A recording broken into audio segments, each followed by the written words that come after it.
Furqan itu akan jalan di dalam diri kita kalau kita sudah ketiban Al-Quran. Mana Al-Quran? Al-Quran ada dua, ada Quran yang hadas, ada Quran yang qadim. Ada Quran yang tulisan, ada Quran yang abadi. Yang dibaca para nabi, para rasul bukan yang tertulis, yang tidak tertulis. Zamannya Nabi Muhammad sudah ada Iqra, tapi Nabi Muhammad tidak membaca Quran. Oh, Qurannya belum ada. Apa yang di Iqra? Iqra kitabaka kafa binafsika al-yawma 'alaika hasiba. Yang dibaca adalah kitab sejati yang ada dalam dirinya. Kalau kalian sudah bisa membaca Quran yang itu, Quran yang tidak bisa disentuh kecuali orang yang suci, maka disitulah kita akan ketemu Furqan. Tajam kita bisa melihat mana sampah, mana mutiara, mana debu, mana permata, mana sahaya, mana raja. Tidak bisa dibohongi. Assalamualaikum warahmatullahi wabarakatuh. Ayo saudara-saudaraku semua, kita ngaji ilmu tauhid bersama guru kita Kiai Haji Syaiful Karim. Semoga bermanfaat. Semoga seluruh makhluk hidup di semesta ini, baik yang kelihatan maupun yang tidak kelihatan, di setiap ruang dan waktu, di semua tingkatan, senantiasa hidup berbahagia. Semoga kita semua selalu menjadi sumber cinta, sumber kebahagiaan, sumber kedamaian, sumber ketentraman, sumber cinta kasih bagi semua makhluk. Dan kita dimampukan selalu untuk menjadi pembahagia, dan tidak boleh ada satu makhluk pun yang berkurang kebahagiaannya bertemu dengan kita. Nilai setiap manusia tergantung pada kebergunaan dirinya di ruang kehidupan. Meditasi yang paling agung adalah berkarya. Meditasi yang paling agung bukan berdiam diri dalam gua, tapi meditasi yang paling agung adalah memberdayakan diri sebagai kepanjangan tangan semesta untuk menolong orang-orang yang butuh pertolongan. Semakin banyak kita bisa membahagiakan orang, maka kita pun akan semakin berlimpah kebahagiaan. Ciri manusia paripurna bukan sekedar peduli kepada yang kelihatan, tapi juga selalu peduli kepada yang tidak kelihatan. Oleh karena itu kita beruntung hari ini kita berada di ruang kesadaran untuk melanjutkan proses muhasabah introspeksi diri tentang perjalanan kehidupan kita. Karena hidup ini adalah perjalanan, hidup ini adalah sedang belajar untuk menerima semua kenyataan, dan kenyataan yang terjadi pada kehidupan kita sesungguhnya membawa pesan cinta dari semesta. Kalau kita berhenti mempertanyakan mengapa ini terjadi, tetapi kita memohon kepada semesta, izinkan saya untuk memahami apa pesan semesta di balik peristiwa, maka kita akan selalu damai. Berhenti menolak yang tidak kita ingin, berhenti serakah kepada yang kita ingin, maka jiwa kita akan selalu suci bersih. Jiwa kita akan selalu berkilau. Dan ciri orang yang suci dan bersih jiwanya tidak bisa ditipu oleh bajunya, tidak bisa ditipu oleh penampilan fisiknya. Karena ciri orang yang sudah bersih, suci, bening jiwanya, dia sudah tidak serakah pada yang dia ingin, dia pun tidak pernah membenci yang tidak dia ingin. Dia bisa menerima yang dia ingin dengan yang tidak dia ingin dengan cara yang sama. Dia sudah ganjil, dia sudah witir. Kita selama ini terlalu sibuk dengan sholat witir, apalagi bulan Ramadan, tapi tidak pernah mengerti witir itu apa. Witir itu mengganjilkan sudut pandang. Kita tidak terjebak lagi oleh benar salah, baik buruk, kan itu produk pikiran. Kita bisa menerima semua kenyataan hidup apa adanya, dan kita bisa menerima pesan di balik semua peristiwa apa adanya. Disitulah awal kita bisa witir yang sesungguhnya. Oleh karena itu syarat witir tentu saja kita harus mengalami fajar. Maka di Quran surat Al-Fajr itu kata-katanya sangat indah. Wal fajr walayalin ashr wasyaf'i wal watar. Demi fajar, demi fajar. Apa sih fajar itu? Fajar itu adalah saat di mana kegelapan berganti dengan terang. Itu etape yang sangat berbahaya. Setelah fajar masuklah subuh. Subuh itu bahasa Qur'annya adalah falak. Itu transisi yang sangat berbahaya. Ketika seseorang mengalami fajar, kemudian subuh, falak, ada dua kemungkinan. Bisa terus bangkit dan bisa menikmati sinar matahari pagi sampai jam 12 siang, tapi bisa juga tertidur lagi. Dan berbahaya sekali yang tertidur lagi. Makanya Allah bersumpah, Qul a'udzu birabbil falaq. Allah juga bersumpah wal fajr, demi fajar. Itu sumpah-sumpah yang sangat penting untuk direnungi. Cuman kita selama ini terlalu sibuk membaca sehingga tidak ada kesempatan untuk merenungi pesan-pesan semesta kepada kita. Kalau kita bisa merenungi sumpahnya Allah dalam Quran surat Al-Falaq, Qul a'udzu birabbil falaq. Aku berlindung kepada Allah dari subuh. Kenapa kita harus berlindung dari subuh? Karena subuh itu etape yang sangat berbahaya. Bisa terus bangkit tapi bisa tidur lagi. Dan kebanyakan manusia, mohon maaf, sadar sebentar jatuh lagi, sadar sebentar jatuh lagi. Itulah yang menyebabkan dia tidak pernah bertemu matahari yang utuh karena tertidur lagi. Semoga kita setelah sadar tidak tertidur lagi. Makanya kalau sudah memasuki Al-Falaq dan kita sudah memasuki ruang kesadaran baru, maka kita akan sebentar lagi memasuki Qul a'udzu birabbin nas. Makanya kalau kita lihat perjalanan Quran itu sangat indah. Dibuka dengan surat Al-Fatihah. Al-Fatihah itu artinya Fataha, ya, artinya adalah pembuka. Pakai alif lam, Al-Fatihah itu artinya pembuka. Kalau pembuka itu artinya kata benda. Makanya kata benda itu pakai al kalau dalam bahasa Arab. Kalau bahasa Inggris pakai the. The table itu berarti kata benda. The chair kata benda. Nah kalau bahasa Arab pakai alif lam. Al-Fatihah itu istimewa, pakai alif lam. Jadi Al-Fatihah itu artinya adalah pembuka. Pembuka apa? Tentu saja yang harus dibuka itu yang tertutup. Pintu yang tertutup itu harus dibuka. Pintu yang sudah terbuka tidak perlu dibuka lagi. Jadi keadaan yang tertutup itu yang harus dibuka. Dan syarat untuk bisa dibuka tentu saja harus tahu kuncinya. Makanya Al-Fatihah itu sebetulnya adalah kunci pembuka. Apa yang harus dibuka? Lihat saja. Surat Al-Fatihah dibuka dengan huruf ba. Ba itu babun, pintu. Tapi ba juga artinya adalah Baitullah. Apa artinya Baitullah? Allah mengatakan langit dan bumi tidak akan cukup menampung zatku, tapi kalbunya orang yang beriman itulah sebenar-benarnya rumahku. Jadi sebetulnya Al-Fatihah itu adalah kunci pembuka rumah Tuhan yang ada dalam diri. Bukan rumah Tuhan yang buatan manusia. Bagaimana Tuhan ngengken wamanen pada manusia untuk membuatkan rumahnya. Dan Tuhan sudah membuat lokus tersendiri sebagai tempat tinggalnya. Makanya Allah mengatakan langit dan bumi tidak akan cukup menampung zatku, tapi kalbunya orang-orang yang beriman itulah rumahku. Jadi kalau kita sudah bisa membuka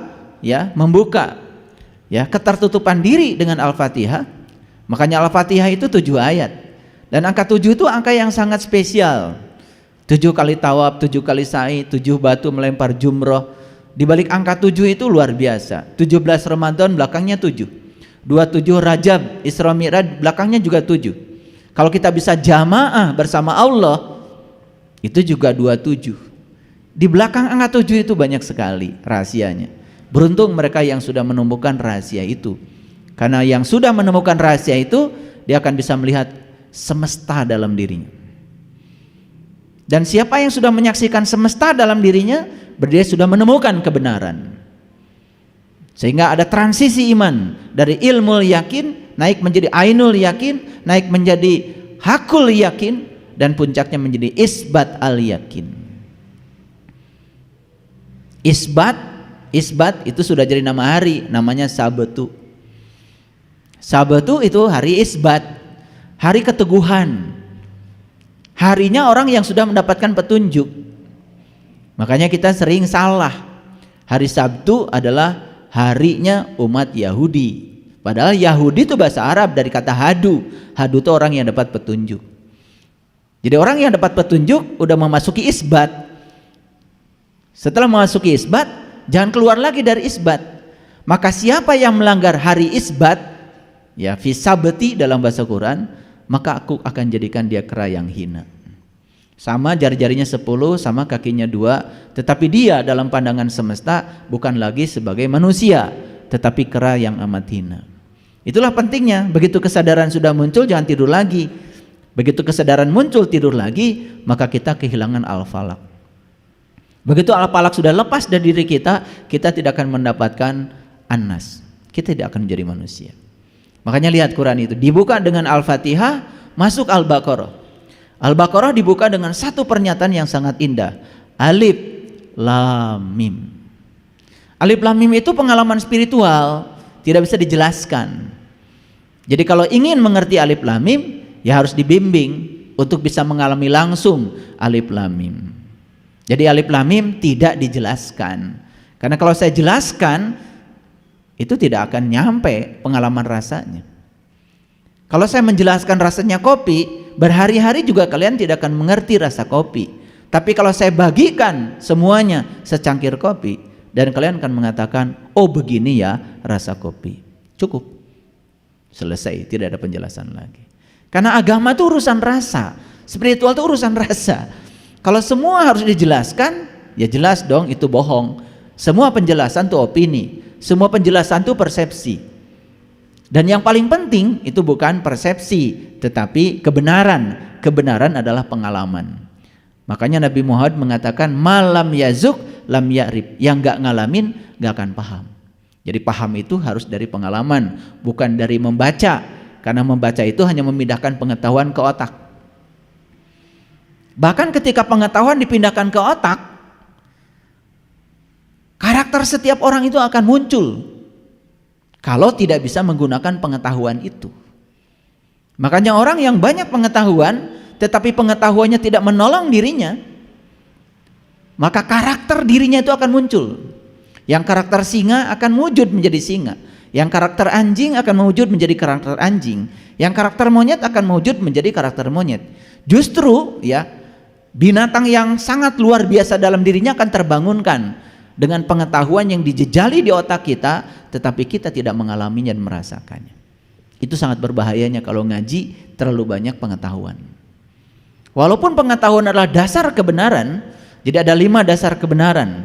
Yang pertama pengetahuan, yang kedua cinta, kemudian yang ketiga keadilan, yang keempat pengabdian, yang kelima kesabaran. Itu 1/5 dari 5. Walaupun pengetahuan itu bersifat seperti itu, tetapi pengetahuan yang dimaksud adalah pengetahuan yang sudah nyata menjadi sebuah pengalaman. Apalagi kita meyakini sesuatu apa kata orang. Nah, orang yang mengatakannya aja belum mengalami. Kan banyak yang menceritakan, oh nanti ya di alam anu itu bakal anu. Lah dia sendiri kan belum ke sana. Tapi kan kita mempercayainya. Bahkan seakan-akan iman itu tidak boleh dipertanyakan. Padahal iman itu harus dipertanyakan.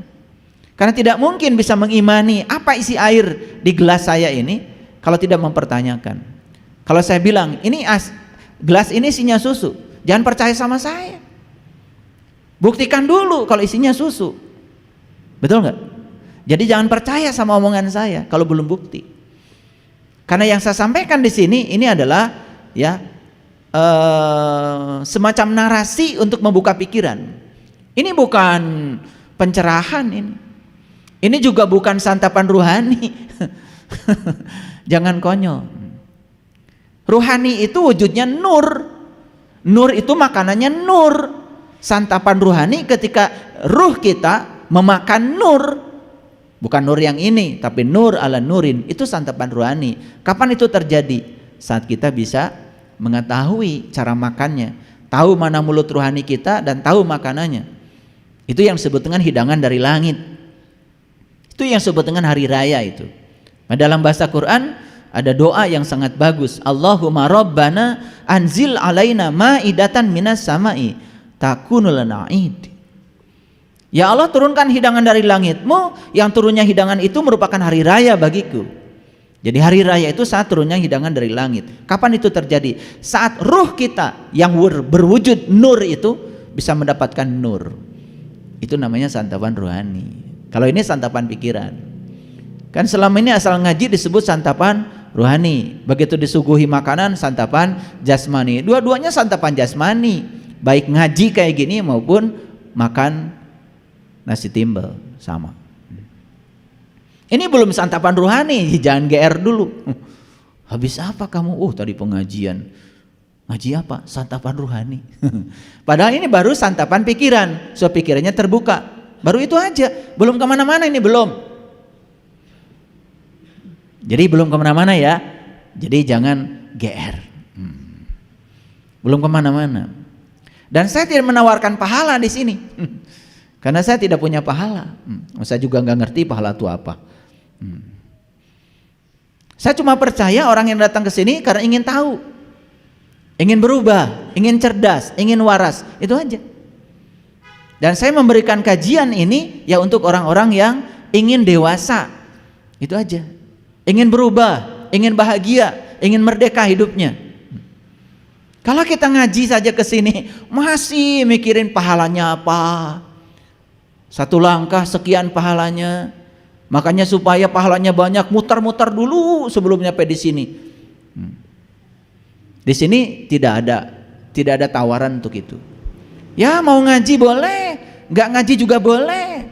Dan saya tidak pernah menawarkan apa-apa, kecuali menawarkan kesadaran. Yuk kita jadi orang sadar, yuk jadi orang yang waras, gitu aja. Karena dalam teori motivasi ada 4 jenis motivasi. Motivasi yang paling rendah, melakukan sesuatu karena ada reward. Jadi melakukan sesuatu karena ada iming-iming. Itu motivasi yang paling rendah itu. Motivasi yang kedua adalah punishment motivation. Melakukan sesuatu karena takut ancaman. Itu motivasi yang rendah, dua-duanya sangat rendah. Itu hanya berlaku buat orang-orang yang tidak waras, yang tidak sadar. Yang waras, yang sadar, tentu saja melakukan sesuatu bukan karena ingin sesuatu, melakukan sesuatu bukan karena takut sesuatu, karena need motivation. Ada kebutuhan dalam diri. Tanya sholat kita. Kalau sampai hari ini sholat kita baru sebatas kewajiban, wajib itu dilaksanakan dapat pahala, ditinggalkan dapat siksa. Dua-duanya itu motivasi yang paling rendah. Masih jauh ke ikhlas. Jangan bicara ikhlas lah, ngomong kosong. Kalau Anda sudah bisa sholat karena need, butuh. Saya butuh manunggal bersama Allah. Karena memanunggal bersama Allah rasanya damai luar biasa. Dan di situ saya menemukan kebahagiaan di dalam diri saya yang tidak saya temukan di luar diri saya. Itu sudah need itu. Dan puncaknya motivasi ada love motivation. Melakukan sesuatu karena cinta. Maka siapapun yang melakukan sesuatu karena senang pasti berkembang. Jadi kalau para hadirin sekalian datang ke sini karena senang untuk mengumpulkan pengetahuan baru, senang untuk melakukan perubahan diri supaya sudut pandang kita benar, senang berkembang. Maka saya tidak menawarkan pahala-pahali, tidak. Saya juga ngerti pahala itu bahasa apa. Karena di Quran tidak ada pahala. Silakan tunjukkan sama saya dari 30 juz Quran ada nggak di Quran pahala? Gak ada. Di Quran cuman ada falahum ajrun ghairu mamnun. Yang ada tuh ajrun. Ajrun itu bahasa aslinya adalah zarah. Zarah itu artinya adalah zat. Setahu saya, siapapun orang yang melaku guna dalam hidupnya, maka dia akan mendapatkan berkah. Berkah tertinggi bagi orang yang melaku guna dalam hidupnya adalah zatnya Allah. Itulah pahala yang sebenarnya. Kan kita kadang-kadang ngomong itu ngasal ya. Semoga nanti kita dapat pahala. Begitu saya tanya pahala itu apa? Gak ngerti. Sama seperti kita dalam sholat baca ihdinas syiratal mustaqim. Suka baca itu? Apa artinya? Tunjuki aku ke jalan yang lurus. Berarti kamu sedang di jalan apa? Berarti kamu sedang di jalan apa? Di jalan bengkok. Loh, minta ditunjukin jalan lurus kan? Berarti sedang di jalan bengkok. Gitu aja, nggak ngaku. Karena kita ngasal kan, tidak pernah mikir gitu. Ihdinas syiratal mustaqim, tunjuki aku ke jalan yang lurus. Berarti kita sadar kalau diri saya sekarang sedang berada di jalan yang bengkok gitu. Sederhananya gini, kalian cari alamat saya. Bingung tuh, udah muter-muter. Kan turun dari mobil, nanya orang. Betul? Kapan kita nanya sama orang, di mana rumahnya Pak Saiful Karim? Kapan nanya gitu? Ketika Anda sedang tersesat. Betul? Kalau nggak tersesat nggak nanya orang kok. Betul apa tidak? Jadi ketika kita baca ihdinas syiratal mustaqim, tunjuki aku ke jalan yang lurus, berarti Anda sedang tersesat. Gitu aja kok. Cuman nggak ngaku. Rasanya kalau udah baca itu soleh aja gitu. Itu kan kesadaran. Cuman kita membaca kalimat itu tanpa kesadaran, itu aja bedanya. Paham? Doa bukan itu. Doa bukan itu. Doa. Nah sekarang apalagi kalau saya tanya, Siratal Mustaqim itu apa? Saya tanya lagi, tunjuki aku ke jalan yang lurus. Saya tanya, jalan yang lurus itu apa? Lah kan kalian itu kalau minta pasti sesuatu yang kalian tahu, bukan? Betul nggak? Minta mobil karena tahu naik mobil tuh enak. Gak mungkin ada orang minta mobil, saya tanya mobil tuh kayak apa? Saya juga gak tahu mobil kayak apa. Loh kok kamu minta mobil?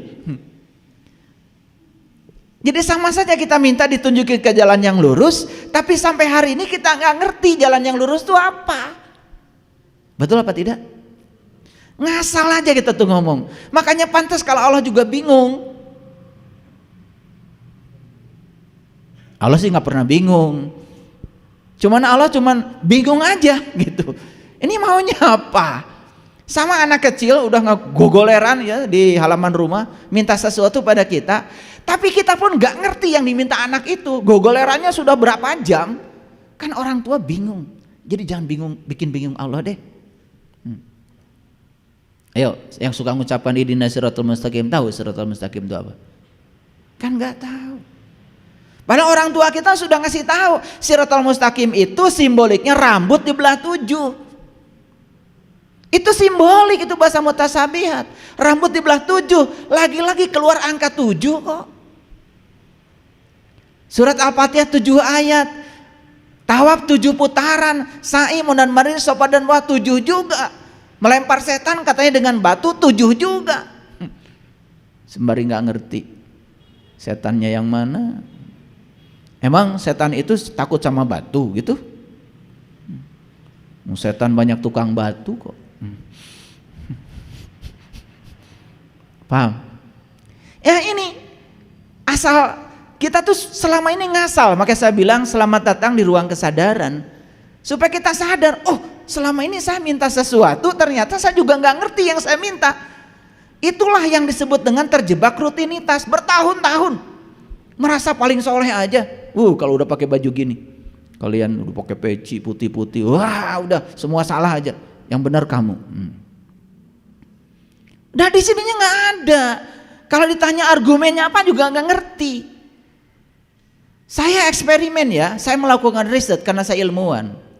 1000 orang saya pernah melakukan riset yang sholat, yang acungkan tangan ketika gini nih, saya tanya, kenapa kamu acungkan tangan gini? Jawabannya sama. Yang pertama ada yang mengatakan nunjuk sama Allah. Lah nunjuk sama Allah pakai gini, gak sopan banget.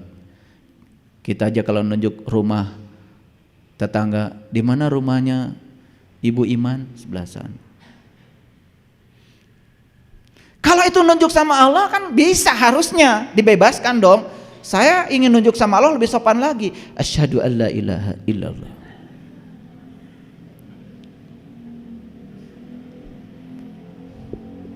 Baru ketawa. Karena selama ini nggak sadar, suruh gini-gini aja, nggak pernah mempertanyakan buat apa.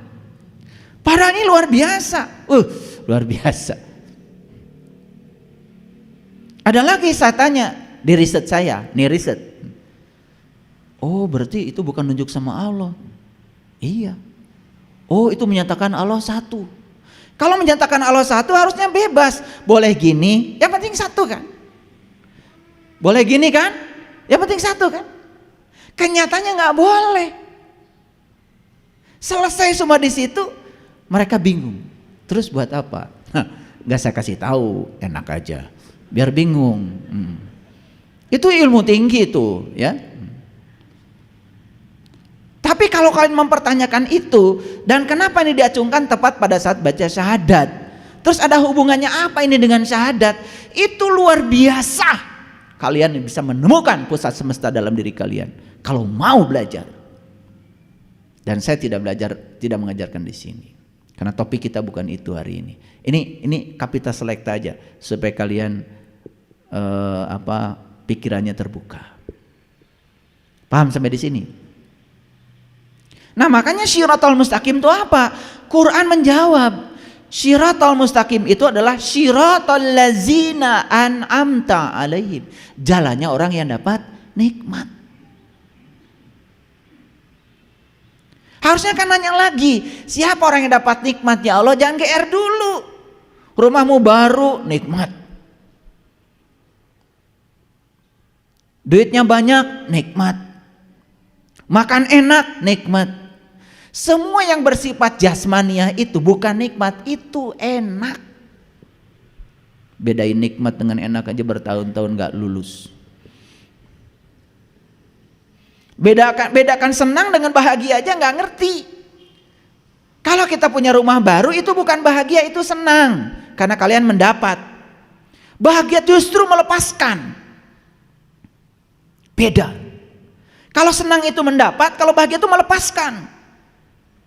Makanya setelah senang karena mendapat, buru-buru lepaskan yang kamu dapat. Di situ letaknya bahagia. Kamu dapat uang 1 miliar, lepaskan 100 juta, bahagiakan banyak orang. Baru di situ bahagia. Makanya mendapatkan uang itu hak, tetapi melepaskannya itu wajib. Dan hak itu diberikan Tuhan supaya kamu bisa menunaikan kewajiban. Kalian cuma berkutat di hak saja. Semua hak saya. Di hak. Gak ada buat orang. Yang kayak gini-gini gak ngerti. Padahal sudah beragama puluhan tahun. Luar biasa. Karena kita mabok bertahun-tahun gak sadar. Teruskan. Siapa orang yang dapat nikmat? Tanya lagi Quran. Jangan menggunakan persepsi. Kenapa kamu mengundang saya ketika kamu punya rumah baru? Tasyakur binikmat. Ntar dulu. Tasyakur bil enak. Enak aja. Tidak ada di Quran orang yang rumah baru itu dapat nikmat, gak ada. Tidak ada di Quran orang yang duitnya banyak itu dapat nikmat. Tidak ada di Quran konglomerat itu kelompok yang dapat nikmat. Yang dapat nikmat cuma 4. 1 para nabi, 2 para syidikin, 3 para syuhada, 4 para solihin. Itu diabadikan dalam Quran surat An-Nisa ayat 69. Wa may yuti'illah wa rasulah faulaika ma'allazina an'amallahu alaihim minan nabiyyin wasyidikin wasuhada wasolin. Kan gak ada rumah baru, gak ada depositonya banyak, gak ada. Ini karena kita ngaji selama ini tidak tahu, tidak punya furqan, tidak punya pembeda, tidak punya pisau untuk membedakan itu. Kita cuma mengikuti apa kata orang tentang itu. Ngikutin kebanyakan orang. Tidak punya pisau kritis untuk membaca itu. Ayo, saya ajak para sahabat semuanya. Yuk kita gunakan kecerdasan yang Allah berikan pada kita. Gunakan pisau itu. Gunakan furqan pada diri kita itu. Itu pembeda. Makanya kata-kata furqan adanya di mana?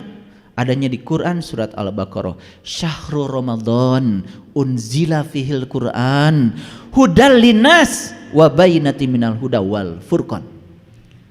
Furqan itu akan jalan di dalam diri kita kalau kita sudah ketiban Al-Quran. Mana Al-Quran? Al-Quran ada dua, ada Quran yang hadas, ada Quran yang qadim.